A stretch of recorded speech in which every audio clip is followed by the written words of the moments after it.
আমেরিকায় রব যে আল্লাহ, বাংলাদেশেও তো রব সেই আল্লাহ।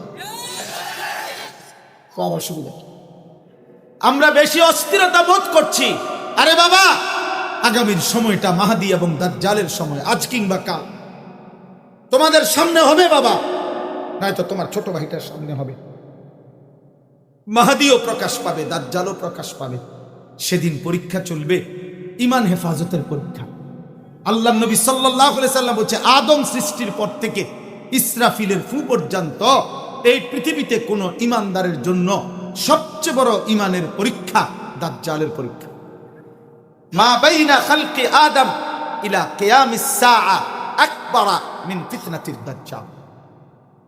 নবী সাল্লাল্লাহু আলাইহি সাল্লাম বলছে, দাজ্জালের ফিতনার চাইতে বড় ফিতনা আদম সৃষ্টির পর থেকে কিয়ামত পর্যন্ত আর নেই। আজ তো মনে করো কমপক্ষে মুসলমান পরিচয় দিচ্ছ, এমনও হইতে পারে সেদিন তুমি দাজ্জালের হাতে পড়ে ঈমানটাই হারায়।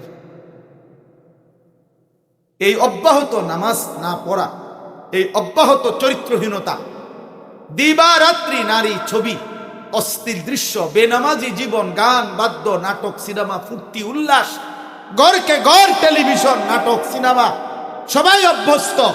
মা, চাচি, বোন, কন্যা, ভাবি, ছেলের বউ, কেউ যদি পর্দা না করে মুসলমানের ঘরে, তো দাজ্জালের খপ্পর থেকে খোদার কসম আল্লাহ নবী সাল্লাল্লাহু আলাইহি সাল্লাম বলছে, ঈমান হেফাজত করা খুব কঠিন, খুব কঠিন, খুব কঠিন, খুব কঠিন।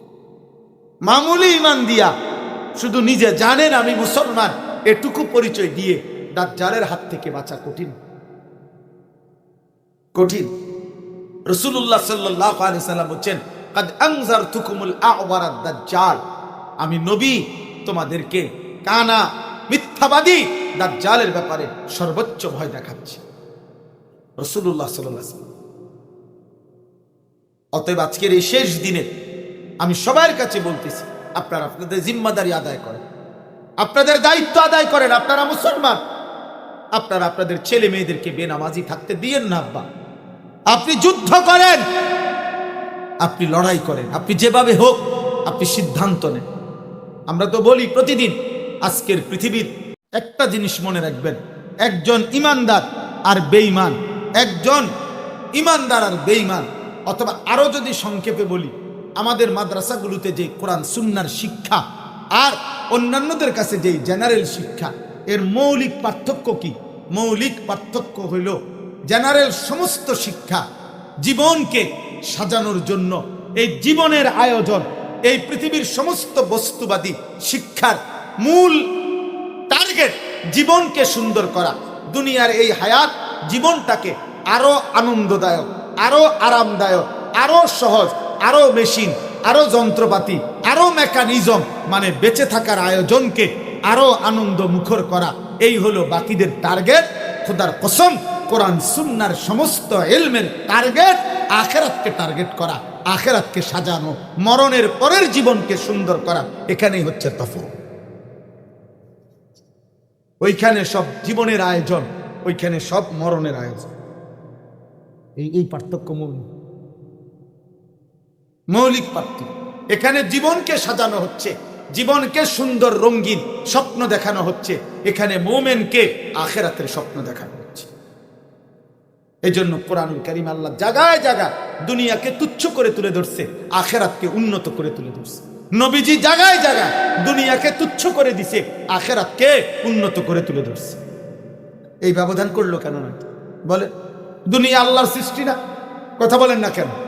আরে বলেন না, কার সৃষ্টি? তাহলে কোরআন সুন্নাহর মধ্যে দুনিয়াকে তুচ্ছ করা হলো কেন? ওমা হাযিহিল হায়াতুদ দুনিয়া ইল্লা লাহবুন ওয়া লাইব। আল্লাহ বলছে দুনিয়ার জীবন আর কিছুই না, শুধুই তামাশা, শুধুই খেলাধুলা। আল্লাহ কোরআনে বলছে ওয়ালামু আন্নামাল হায়াতুদ দুনিয়া লাইবুন ওয়া লাহবুন, দুনিয়ার জীবন বান্দা শুনো আর কিছুই নয়, শুধুই খেলাধুলা, শুধুই তামাশা, তামাশা, তামাশা। নবী সাল্লাল্লাহু আলাইহি সাল্লাম বলছে, একটা কান কাটা মরা ছাগল একদিন সাহাবাদেরকে দেখাইয়া নবীজি বলছে, তোমাদের মধ্যে কেউ আছো 1 টাকা মানে 1 দিরহাম মূল্যে এই মরা কান কাটা ছাগলটি আমার থেকে কিনবা? সাহাবীরা বলছে লা নাখুযু হাযা বিদিরহামিন, নবী আমরা 1 টাকা মূল্য এটা কিনবো না। এই কান কাটা মরা ছাগল, আল্লাহর কসম, মুসলিম শরীফের হাদিস, নবী সাল্লাল্লাহু আলাইহি সাল্লাম বলছে, ফাওয়াল্লাহ লা দুনিয়া আহওয়ানু ইনদাল্লাহ মিন হাযা আলাইকুম, আল্লাহর কসম, আল্লাহর নিকটে দুনিয়াটা এই কান কাটা মরা ছাগলের চাইতে নিকৃষ্ট। কেন বললেন? বলে নবীজি বলছেন, লাউ কানাতিদ দুনিয়া তা'দিলু ইনদাল্লাহ মিসলা জানাহি বাউদা মা সাকা কাফিরাম মিনহা শারবাতাম মিন মাইন। দুনিয়াটা যদি আল্লাহর কাছে একটা মাছির ডানা, একটা মাছির ডানা, পাখা মাছির ডানা কত বড়, হাতির মতো, তাইলে মাছির ডানা পরিমাণ যদি মূল্য থাকতো, তাহলে আল্লাহ একটা বেঈমান নাফরমানকে আল্লাহর জমিনে এক ঢোক পানি পান করতে দিতেন। তাহলে নবীজি বলছেন দুনিয়াটা আল্লাহর কাছে একটা মাছির ডানা পরিমাণ মূল্য, একটা কান কাটা মরা ছাগলের মতো মূল্য নাই। নবী সাল্লাল্লাহু আলাইহি ওয়াসাল্লাম বলছেন, আদ-দুনিয়া মালউনা ওয়া মালউনুন মা ফিহা। নবীজি বলছে দুনিয়া অভিশপ্ত, দুনিয়ার সবকিছু অভিশপ্ত। কেন বললেন? কোরআনে আল্লাহ বারবার বলছে, ওমাল হায়াতুদ দুনিয়া ইল্লা মাতাউল গুরুর। এই কথাটা বারবার কোরআনে আছে। দুনিয়া, আল্লাহ বলছে, বান্দা দুনিয়ার জীবন ধোঁকা, ধোঁকা, ধোঁকা, ধোঁকা। হাসিটাও ধোঁকা, কান্নাটাও ধোঁকা, এখানের সব আয়োজন ধোঁকা, কারণ কোনো আয়োজনই থাকবে না। তাহলে একদিকে দুনিয়াটাকে একদম তুচ্ছ করে দিছেন, আর আখিরাত ওয়াল খাইরু ওয়াল আখিরাতু খাইরুম ওয়া আবকা ওয়ালাল আখিরাতু খাইরুল লাকা মিনাল উলা ওয়ালাদ দারুল আখিরাতু খাইরুল লিল্লাযিনা ইয়াত্তাকুন ওয়াল আখিরাতু ইনদা রাব্বিকা লিল মুত্তাকিন। এইভাবে আল্লাহ পাক বারবার বলছে মুত্তাকিদের জন্য আখিরাত, আখিরাত মুত্তাকিদের জন্য উত্তম, আখিরাত আপনি নবীর জন্য উত্তম। এভাবে বারবার আখিরাতকে তুলে ধরছে, কারণ আল্লাহ বুঝাইছে বেঁচে থাকার এই আয়োজন আখিরাতের জন্য। দুনিয়ার নাফরমানরা বুঝাইছে বেঁচে থাকার এই আয়োজন দুনিয়া ভোগ করার জন্য। এখানেই তো এই ছোট্ট মৌলিক পার্থক্য যদি কেউ বুঝে, তাহলে জীবনের চলাফেরাই দুই রকম। আমাদের যেই সমস্ত মসজিদগুলোতে ইমাম সাহেব 8,000 টাকা বেতন, 10,000 টাকা বেতন, অথচ তার সংসার চলার জন্য আরো কিছু টাকা হইলে ভালো হইতো। সে জানে, সে তো বুঝে আরো কয়টা টাকা দরকার, তো সে ইচ্ছা করিলে এই মসজিদের চাকরি ছেড়ে দিয়ে, খেদমত ছেড়ে দিয়ে, কওমি মাদ্রাসার বেতন কত, 10,000, 12,000, 8,000, 12,000, 14,000, ঠিক মতো বেতনও দিতে পারে না। বহু মাদ্রাসাওয়ালারা কষ্ট করে টাইনা হেসরাইয়া বেতনটা দিয়ে রাখে, কিন্তু এই বেচারা, এই নওজোয়ান ইমাম, নওজোয়ান উস্তাদ, সে তো ইচ্ছে করলে জানে অটো চালাইলে, সিএনজি চালাইলে প্রতিদিন 1,000 টাকা পাবে। সেইটা বুঝে না, সে কি চিরা খায় মিয়া? হয়তো এটা বুঝে, হয়তো বুঝে দুনিয়ার যে কোনো একটা কামে লাগিয়া গেলে আমি আরো ভালো পয়সা ইনকাম করতে পারবো, কিন্তু ও বুকে আশা বাইন্দা রাখে দুনিয়া কোনো রকম চলে যাক, আখেরাত পুরাটা মিলে যাক। এখানেই তো পার্থক্য। নাহলে আমরা বুঝি না কি? আপনাদেরকেও কি মনে হয় আমরা হুজুররা কিচ্ছু বুঝি না? কথা বলেন না কেন?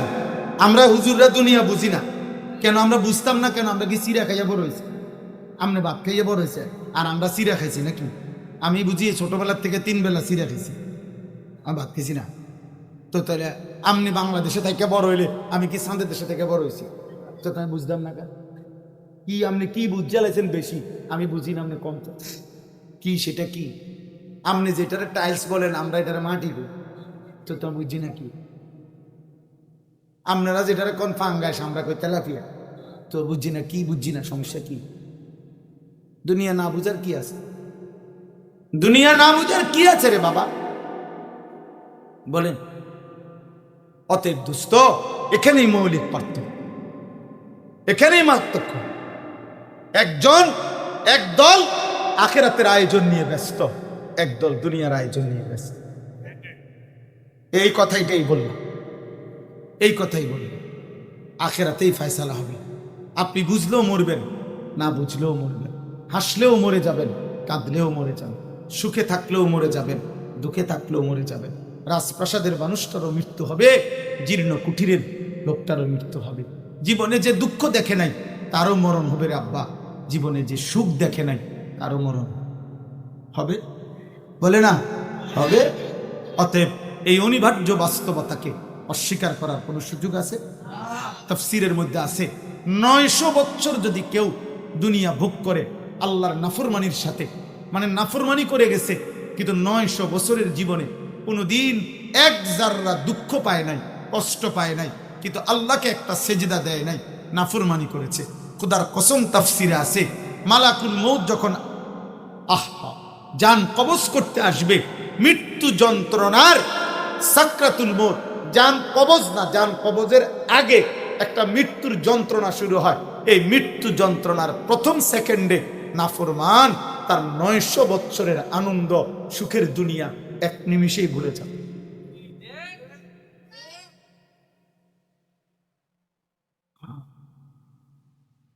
হযরত নূহ আলাইহিস সালামের একজন বংশধরকে ঈসা আলাইহিস সালাম কবর থেকে উঠাইছিলেন।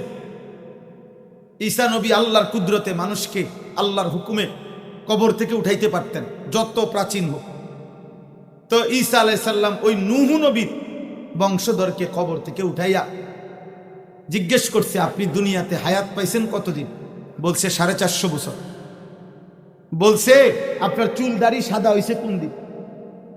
বলছে দেখেন হে নবী ঈসা, 450 বছর আমার চুল দাড়ি মৃত্যু পর্যন্ত কোনোদিন কালো ছিল, সাদা হয় নাই।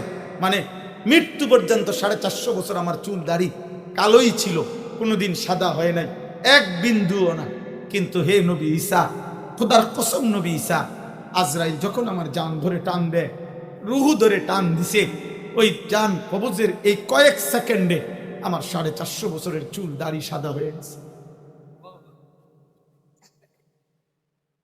আজরাইলের জান কবজের ওইটুকু কষ্ট। হ্যাঁ বাবা, তুমি কেন বুঝলা না? আখিরাত এত বড় কঠিন হবে রে বাবা, আখিরাত বড় কঠিন। আল্লাহ তাআলা বলছেন, বান্দা কেন এই ভুল করছো? আমি কি দুনিয়া দেই নাই তোমাকে? আমিই তো দিচ্ছি, তাহলে এমন করছো? চতুর্দিকের সব আয়োজন তো আমার দেওয়া, তো আমারে সিজদা দিবা না? বলো না ভাই, যে আমরা যা দুনিয়া ভোগ করছি, জওয়ান বুড়ো নারী পুরুষ, এ আল্লাহর দেওয়া না? বলেন না কেন? ছেলেরা বলো, তোমরা বলো, বাবা আল্লাহর দেওয়া। ওই মালিকের সিজদা করো না কেন? আমার এতগুলো শক্ত কথা বলার মাকসাদ তো এটা, তোমার বিবেক জাগানো। কে তোমারে আল্লাহ ভুলাই দিল? মুসলমানের ঘরে বড় হচ্ছ, 365 দিনে, খোদার এক বছরে একদিনও ফজরের নামাজ পড়তা না। তুমি মানুষের বাচ্চা।